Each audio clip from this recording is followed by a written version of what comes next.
Why do we think there is a stigma around men's mental health?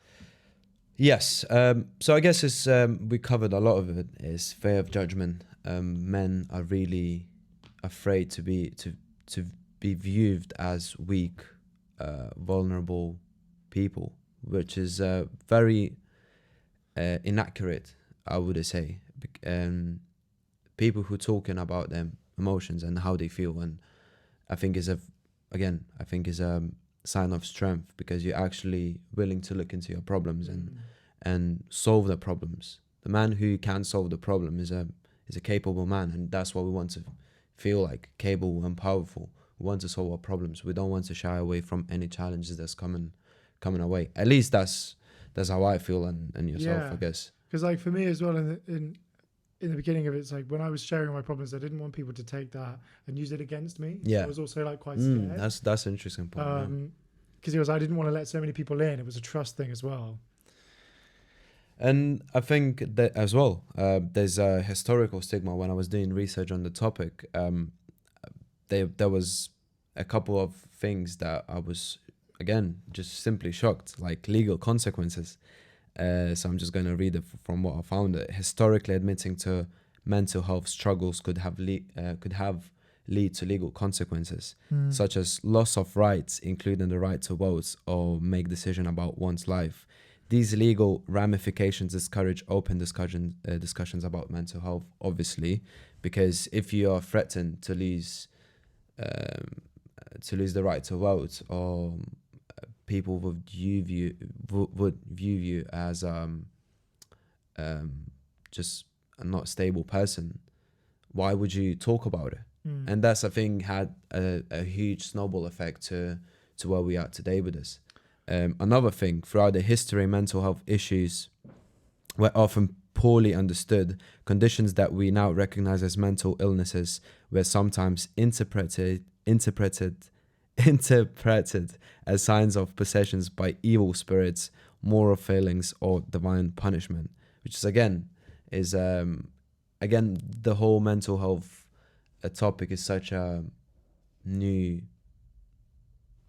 discussion. Yeah, for sure. And like, I mean, I saw recently, because you saw Jordan Peterson recently, right? Yeah, I went to Jordan and Peterson on Wednesday. I feel like people like him have blown up recently because he's talking about it, and he's talking about, like, I think a lot of men have resonated with him. Yeah, absolutely. Like massively. And like also just in another podcasters like Diary of a CEO, Chris Williams, Diary CEO, Stephen Bartlett. Yeah, like all of these guys, like even like high performance podcasts, like you listen to these men, and I mean for me, I've resonated with it because it's like, oh, someone's speaking quite, I'm resonating with a lot of this. And he's successful as well. I think that's the main point, because these people are very, very successful, and when they talk about mental health issues, you start to believe, maybe that is a thing. I guess I always believed in that, but for men, that is really hard for them to share their emotions. Like, look at these guys. Stephen Bartlett, he's 30 years old, he's a multimillionaire, and he's very, very credible person and achieved a lot. And he's willing to talk about it. Chris Williams, the same thing. Jordan Peterson is a professor, and they all willing to talk about it. So if they talking about, why wouldn't you at least look into exploring that? Yeah, and looking into exploring about it, because it's one to do that will benefit you. But I think with mental health, it's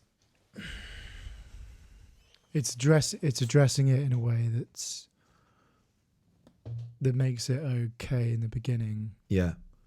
So I think for so long, I mean, even some of my friends, like, I remember I saw one of my friends, this was like back in June, so what, like 4 months ago? Where are we now? November, fuck. Time flies. Longer, I don't even know. Especially in London.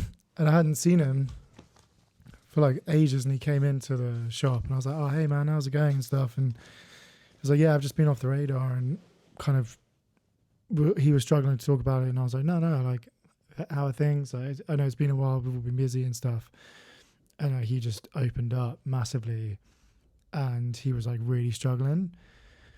And he was just like, thank you so much, because I've been really bottling that in and I've just been internalizing it. I was like, sorry for cutting you, for but you know what was surprising, that when you actually ask your friend or just any man, like, how are you, and like when they see that you're not going to judge them, you're not going to judge them talking about mental health issues or whatever they're going through, they always say, oh, thank you. And they like, a lot of them are really surprised that you actually asked them and you didn't judge them. That's probably one of the most shocking thing